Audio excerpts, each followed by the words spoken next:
తాకట్లో ఉన్న మీ బంగారాన్ని విడిపించి ఆ రోజు ఆన్లైన్ రేటుకి కొంటాం. Sharma gold company. నమస్తే, మీరు చూస్తుంది సుమన్ టీవీ. నేను మీ కీర్తి. నాతో పాటు ప్రముఖ సూర్య ఉపాసకులు విక్రమాదిత్య గారు ఉన్నారు. నమస్తే అండి. సూర్యోస్మి తల్లి. అక్షయ తృతీయ వస్తుంది కదా, ఈరోజు మేము చేయాల్సినవి చేయకూడనివి ఖచ్చితంగా బంగారం కొనాలన్న సెంటిమెంట్తో ఉండిపోతాం మేమంతా. కానీ యాక్చువల్ లాజిక్ అది కాదు. సో ఏంటి? అక్షయ తృతీయ, తిథి తృతీయ, అక్షయం. ఆ రోజు మీరు చేసేటువంటి పనులు అక్షయమై ఉండుగాక. ఎప్పటికీ క్షయము కానివి అక్షయము. కానీ మరి ప్రతి సంవత్సరం కొంటున్నారు కదా, మరి కలిసి వస్తుంది కదా. కలిసి వస్తుందా? అప్పులు లేదు కూడా కొంటున్నారు కదమ్మా. అప్పులు చేసి కూడా ఒకటి చెయ్యాలి. నిజంగా ఆ రోజు బంగారం కొంటే, అక్షయ తృతీయ రోజు బంగారం కొంటే చాలా మంచిది. మరి అమ్మితే ఏమవుతుంది? పోద్దా? పోతుంది కాదు. నేను ఇలాగే ఒక ప్రశ్న అడిగినప్పుడు నన్ను రిటర్న్ ప్రశ్న ఒకటి అడిగారండి.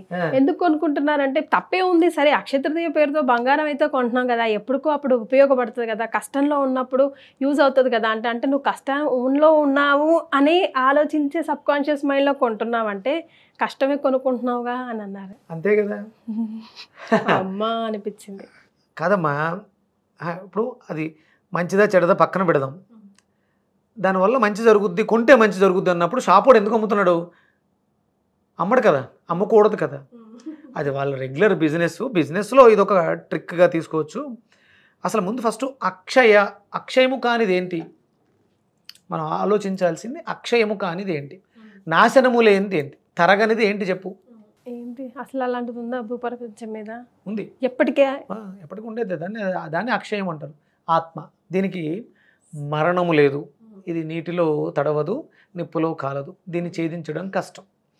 మన ఆత్మ ప్రధానంగా అంటే ఈ భౌతిక దేహానికి వృద్ధి ఉంది, క్షయం ఉంది, క్షీణిస్తుంది, అభివృద్ధి చెందుతుంది. ఈ రెండు కూడా జరుగుతాయి. కానీ మరి ఇది పేరు ఎందుకు వచ్చింది? అక్షయము అనేది. అక్షయ పాత్ర విన్నారా? ఏంటి దానికి? తీసిన కొద్దీ ఉండిపోయేది, ఎన్నటికీ తరగని తీస్తూ ఉంటే వస్తూ ఉంటుంది. అది ద్వాపర యుగంలో ద్రౌపదికి శ్రీకృష్ణ పరమాత్మ ఇచ్చాడని చెప్తారు. ద్రౌపదికి అంటే పాండవుల అగ్రగణ్యుడైనటువంటి ధర్మరాజు జోదంలో సర్వాన్ని కోల్పోతాడు. రాజ్యాన్ని, తనకున్నటువంటి సంపదలన్నింటినీ కోల్పోతాడు. ఇప్పుడు వాళ్ళకి ఏం కావాలంటే సంపద కావాలి. కానీ ఆ జోదంలో రాజ్యాన్ని కోల్పోయాడు కాబట్టి 14 సంవత్సరాలు వనవాసం చేయాల్సి వస్తుంది. అరణ్యానికి వెళ్ళి ఉండాలి. అందులో అజ్ఞాతవాసం 1 సంవత్సరం, 13 సంవత్సరాలు అరణ్యవాసం ఉంటుంది. సరే అవన్నీ విడిచిపెట్టి చేసిన తప్పు అంటే జోదం ఆడడం మహానేరం, మహాపాపం. పంచమహాపాతకాల్లో జోదం అంటే ధర్మరాజు అనే పేరుంది ఆయనకి. ధర్మం తెలిసినవాడు ధర్మరాజు. పరిస్థితుల ప్రభావం వల్ల అంటే అక్కడ ద్వాపరయుగం అంతమై కలియుగ ప్రారంభంలో జరిగింది ఇది. కాబట్టి ధర్మరాజు ఈ జోదానికి వెళ్ళడం జరిగింది. అప్పుడు ఆ సమయంలో రాజ్యంలో ఉన్నటువంటి ప్రజలందరూ కూడా, స్వామి మీరు లేని రాజ్యం మాకు వద్దు, మేము ఉండలేము ఇక్కడ, మేము మీతో పాటు వచ్చేస్తాం. ఇంతమంది ప్రజానికి వస్తే తినడానికి వాళ్ళకి ఏదో కావాలి కదా. మరి ఎలా? ఇప్పుడు మేమైతే ఏదో కందమూలాలు తిని బతుకుతాం. మీకు పెట్టడానికి నా దగ్గర ఏముంటుంది? రాజ్యం లేదు నా దగ్గర. అరణ్యాల్లో తిరుగుతున్నాం, కందమూలాలు. ఆ వచ్చిన అతిథులకి అది పెట్టడం మర్యాద కాదు. కాబట్టి ఏం చేయాలి? బాధలో ఉన్నప్పుడు మీకు యాజ్ఞవల్క మహర్షి ధర్మరాజుకి చెప్తారు, నువ్వు భక్తి శ్రద్ధలతో సూర్యుడిని ఆరాధించు, దారి సూర్యభగవానుడు చూపిస్తాడు. అప్పుడు ధర్మరాజు చేసినటువంటి స్తోత్రం, సూర్య స్తోత్రం, ఆ స్తోత్రం చేయడం ద్వారా ఆయన అక్షయ పాత్రని ఇస్తాడు. నీ కష్టం ఇది, నీకు అక్షయ పాత్రని ఇస్తున్నాను, దీంట్లో నీకు వచ్చిన ప్రతి అతిథికి పంచభక్ష పరమాన్నాలు పెట్టు అని చెప్పేసి అని అక్షయ పాత్రని ప్రసాదించాడు. అంటే అప్పుడు మనం వెళ్ళి బంగారపు బిందులు కొనాలా? మరి సూర్య ఆరాధన చెయ్యాలి. అంటే లక్ష్మి అంటే బంగారం అనగానే లక్ష్మి అమ్మ, లక్ష్మీప్రదంగా చూస్తాం. లక్ష్మి కాదు, అది హిరణ్యము. అంటే విపరీతమైనటువంటి తేజోగుణం కలిగినటువంటి పదార్థం, గుణవర్ధకం. అది మనం ధరించడం వల్ల మనకి ఆ క్వాలిటీస్ పెరుగుతాయి. బంగారాన్ని ధరించడం వల్ల అది మనలో ఉన్నటువంటి గురుతత్వాన్ని ప్రేరేపిస్తుంది. దాని హిరణ్యము. ఆయన హిరణ్య గర్భుడు సూర్యనారాయణమూర్తి. హిరణ్యాన్ని గర్భంలో కలిగినవాడు, హిరణ్యాన్ని గర్భముగా ధరించినవాడు. అది మన శరీరంలో, మన జీవుడు, మన లోకంలో, మనలో జీవకణమై ఉంది. మన ప్లాస్మా అంటాం కదా, అదే కలర్లో ఉంటుంది. అదే గోల్డ్ కలర్లో ఉంటుంది. అంటే ఎక్కడుంది హిరణ్యం? మనలో ఉంది. ఆవు పాలలో ఏముంటుంది? ఆవు పాలు ఎలా ఉంటాయి, పసుపుగా ఉంటాయి కదా, పసుపు పచ్చగా. మూత్రం ఎలా ఉంటుంది అంటే అవి హిరణ్యం యొక్క శక్తిని పెంచుకునే. మనం పెంచుకోవాల్సింది ఏంటి, మన శరీరంలో ఆ జీవశక్తిని పెంచుకోవడానికి సాధన చెయ్యాలని. బంగారం కొంటే మంచిదే ఉంటుంది, అప్పులు చేసి కూడా కొనేస్తున్నారు. ఇది కాదు, మనం పెంచుకోవాల్సింది పుణ్యాన్ని, ప్రారబ్ధాన్ని.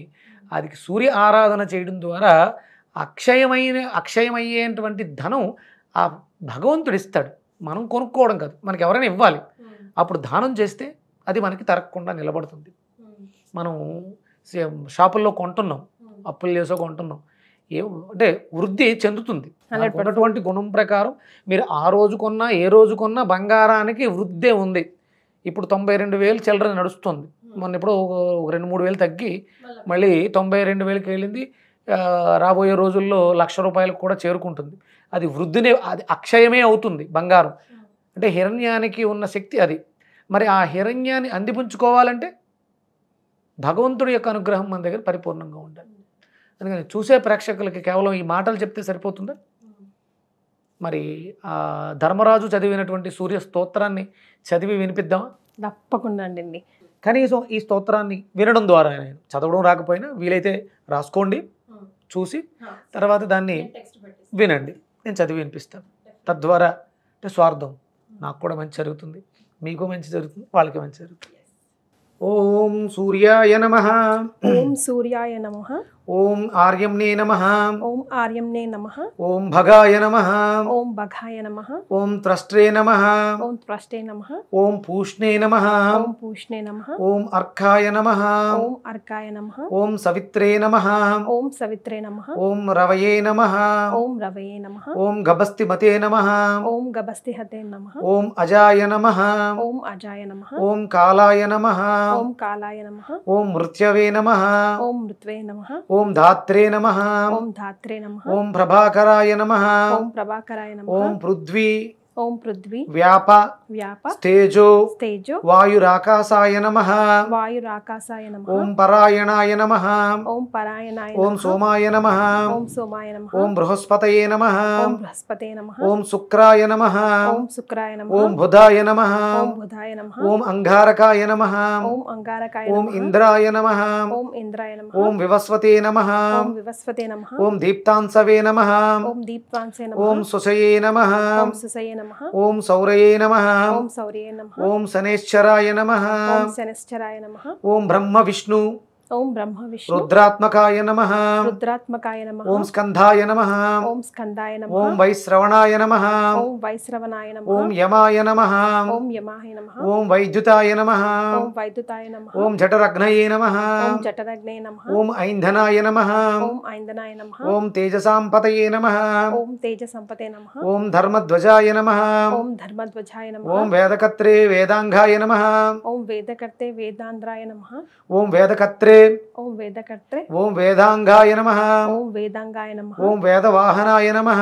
ఓం వేదవాహనాయ నమః. ఓం కృతాయ నమః. ఓం కృతాయ నమః. ఓం త్రేత్రే నమః. ఓం త్రేత్రే నమః. ఓం ద్వాపరాయ నమః. ఓం ద్వాపరాయ నమః. ఓం కలయే నమః. ఓం కలయే నమః. ఓం సర్వమరాశ్రయాయ నమః. ఓం సర్వ మరాశ్రయాయ నమః. ఓం సర్వమరాశ్రాయ నమః. ఓం కళాకాష్ఠాయ నమః. ఓం కళాకాష్ఠాయ నమః. ఓం ముహూర్తాయ నమః. ఓం ముహూర్తాయ నమః. ఓం పక్షాయ నమః. ఓం పక్షాయ నమః. ఓం మాసాయ నమః. ఓం మాసాయ నమః. ఓం ఋతవే నమః. ఓం ఋతవే నమః. ఓం సంవత్సరకరాయ నమః. ఓం సంవత్సరకరాయ నమః. ఓం అశ్వత్థాయ నమః. ఓం అశ్వత్థాయ నమః. ఓం కాలచక్రాయ నమః. ఓం కాలచక్రాయ నమః. ఓం విభావసవే నమః. ఓం వివావసవే నమః. ఓం పురుషాయ నమః.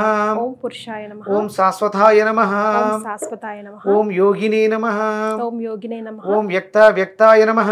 ఓం వ్యక్తాయ నమః. ఓం సనాతనాయ నమః. ఓం సనాతనాయ నమః. ఓం లోకాధ్యక్షాయ నమః. ఓం లోకాధ్యక్షాయ నమః. ఓం ప్రజాధ్యక్షాయ నమః. ఓం ప్రజాధ్యక్షాయ నమః. ఓం విశ్వకర్మణే నమః. ఓం విశ్వకరణే నమః. ఓం తమోనుదాయ నమః. ఓం తనోనుదాయ నమః. ఓం కాలాధ్యక్షాయ నమః. ఓం కాలాధ్యక్షాయ ఓం నమః. వరుణాయ నమః.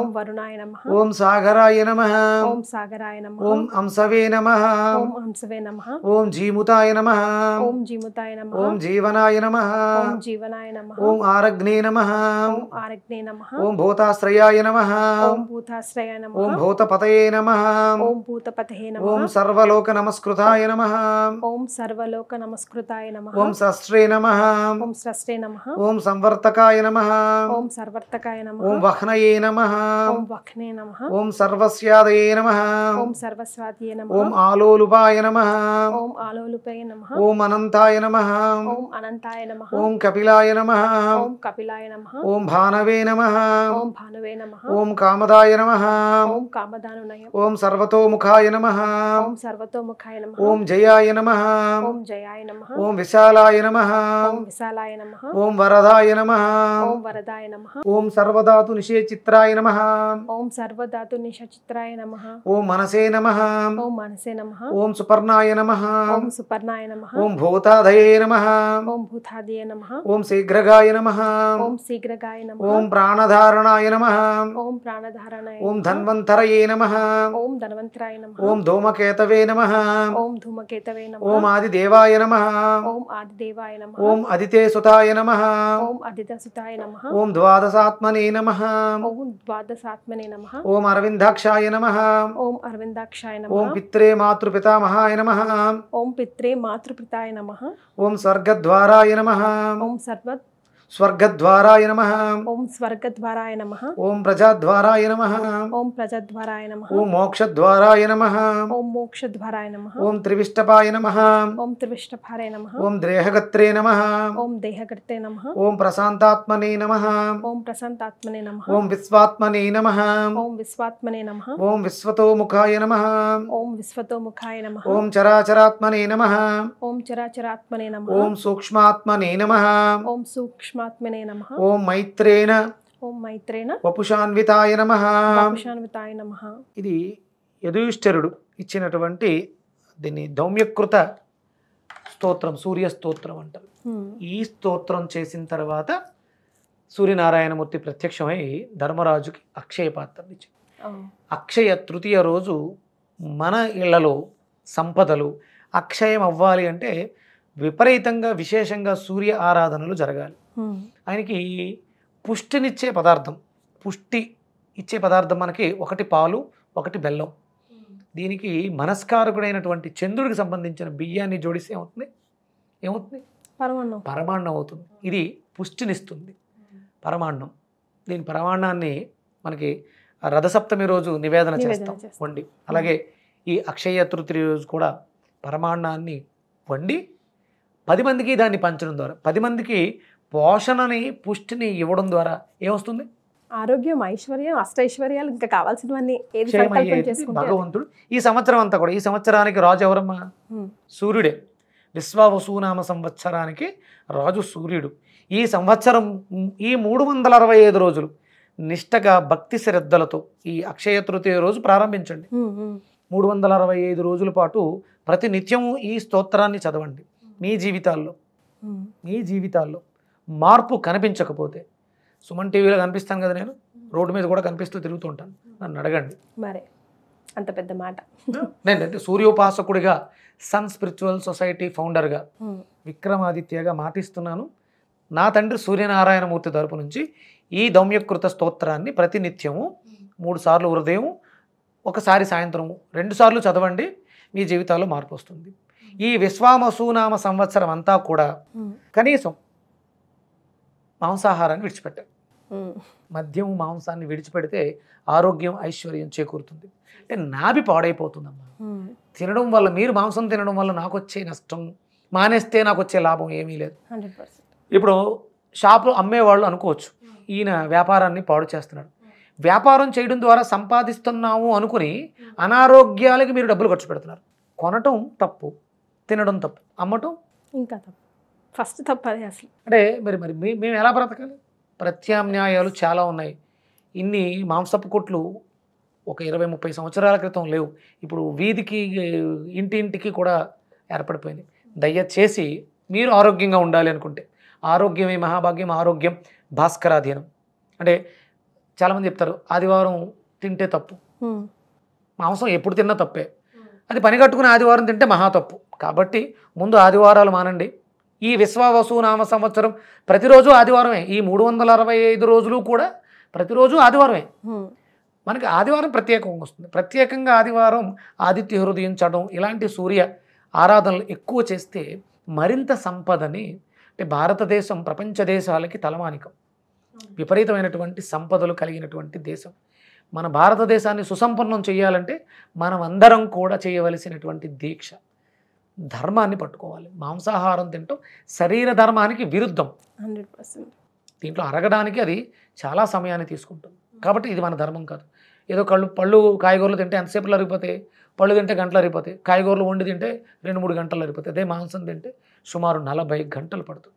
ఇది మన ధర్మానికి విరుద్ధం, హిందూ ధర్మానికి కాదు, శరీర ధర్మానికి విరుద్ధం.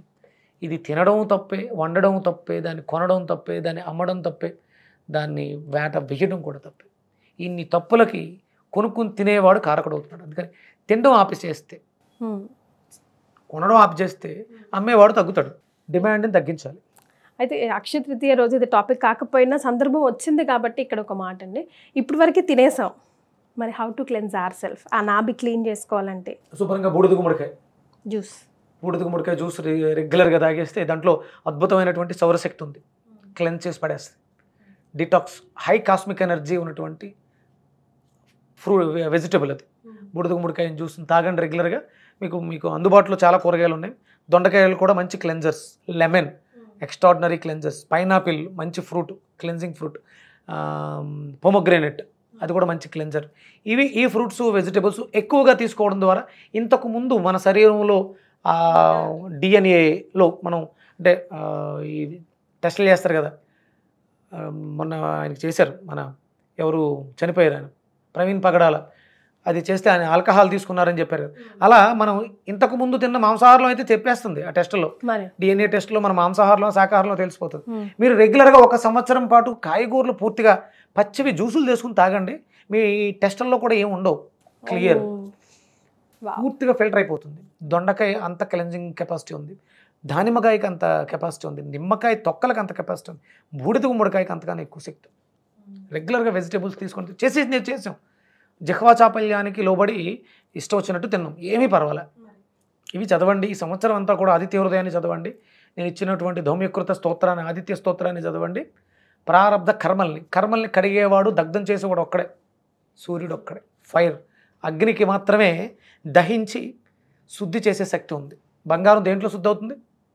కొలిమిలో కాలి శుద్ధి ఆభరణంగా తయారవుతుంది. మనమందరం కూడా ఈ సూర్య ఆరాధనలో మన పాపాలని దగ్ధం చేసుకుని సువర్ణమూర్తులై తిరిగి వద్దాం విశ్వావసునామ సంవత్సరం పూర్తయ్యేసరికి. సో నేనున్న నిమిషంలో మీరంతా కూడా జాయిన్ అవుతారని ఆశిస్తున్నాను. సూర్యోస్మి.